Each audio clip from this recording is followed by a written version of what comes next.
एक पति पत्नी का आपस में बहुत प्रेम था। दोनों एक दूसरे पर पूरा विश्वास करते थे। यहाँ तक कि पति ने अपनी पत्नी के प्रेम के आगे पूरे परिवार को दरकिनार कर दिया था। पत्नी के लिए वह घर के सब लोगों से लड़ लेता था। वह जानता था कि उसके माता पिता कितने सीधे और सच्चे हैं, लेकिन जब कोई मौका आता तो पत्नी का ही पक्ष लेता था। भाई से अच्छे संबंध होने के बाद भी वह कोई विशेष बात उसे नहीं बताता था। अपनी पत्नी को सब कुछ बता देता था। एक दिन वह घूमता हुआ गांव के एक अनुभवी व्यक्ति काका के पास गया। काका बहुत अनुभवी व्यक्ति थे और उसके पिता के पक्के दोस्त थे। दोस्त तो अब भी थे, लेकिन पहले जैसा घूमना फिरना उठना बैठना नहीं हो पाता था। काका को अपनी राजी खुशी बताते समय अपनी पत्नी के बारे में अधिक बोलता था, उसकी प्रशंसा करता रहा था। उसने यह भी बताया कि जो भी राज की बात होती है पत्नी से छिपाता नहीं है। विश्वास के मामले में उसने पूरे परिवार को शक की नजर से देखना शुरू कर दिया था। जब वह सब कुछ बताकर थक गया तब काका ने कहा, जो तुम सोच रहे हो वह सही नहीं है। अपनी पत्नी के बारे में तुमको जरूरत से ज्यादा विश्वास है। किसी समय परीक्षा लेकर देखो, फिर पता चलेगा कि कौन कितनी राज की बात छिपा सकता है। मैं यह नहीं कह रहा कि तुम्हारी पत्नी का प्रेम सच्चा नहीं है। कभी कभी सच्चा प्रेम करने वाला नासमझी में अपने प्रिय का हित करने के चक्कर में अहित कर बैठता है। सारी बात सुनकर वह अधीर हो उठा। उसने जल्दी से जल्दी पत्नी की परीक्षा लेनी चाहिए। उसने काका से कुछ करने के लिए पूछा तो काका ने उससे एक नाटक रचने को कहा और उसे विस्तार से समझा दिया।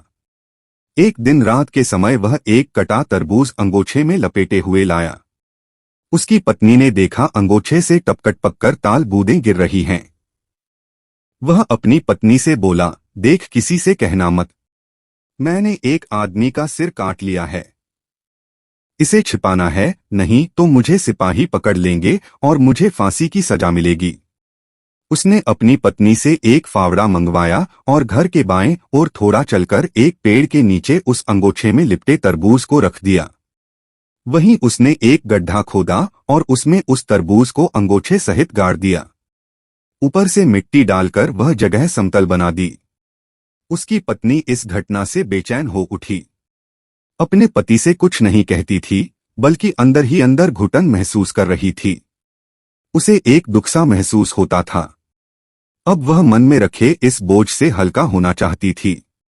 एक दिन उसने अपनी पक्की दोस्त पड़ोसन को यह बात सुना दी और कहा, देख बहन, किसी से कहना मत, नहीं तो मेरे पति को फांसी हो जाएगी। उस महिला को भी वह बात नहीं पची। उसने अपनी पक्की दोस्त पड़ोसन महिला को यह घटना सुनाई और कहा, देख बहन, किसी से कहना मत, नहीं तो उसके पति को फांसी हो जाएगी। इसी प्रकार एक ने दूसरे से, दूसरे ने तीसरे से, तीसरे ने चौथे से कहा और फिर यह खबर पूरे गांव में फैल गई। बहुत सी औरतों ने यह घटना अपने आदमियों से भी कही। एक दिन ऐसा आया जब यह खबर इलाके के थाने में पहुंच गई। फिर क्या था, सुबह तड़के दरोगा और सिपाही उसके घर जा पहुंचे। जब गांव वालों को पता चला तो गांव के तमाम लोग आए। काका भी उसके घर पहुंच गए थे। दरोगा ने सबसे पहले उसकी औरत को धमकाकर पूछा, बता तेरे आदमी ने सिर कहाँ गाड़ा है, नहीं तो तुझे फांसी हो जाएगी। उसने डर के मारे वह स्थान इशारा करके दिखा दिया। जब उस स्थान को खोदा गया तो अंगोछे में लिपटा हुआ एक कटा तरबूज निकला।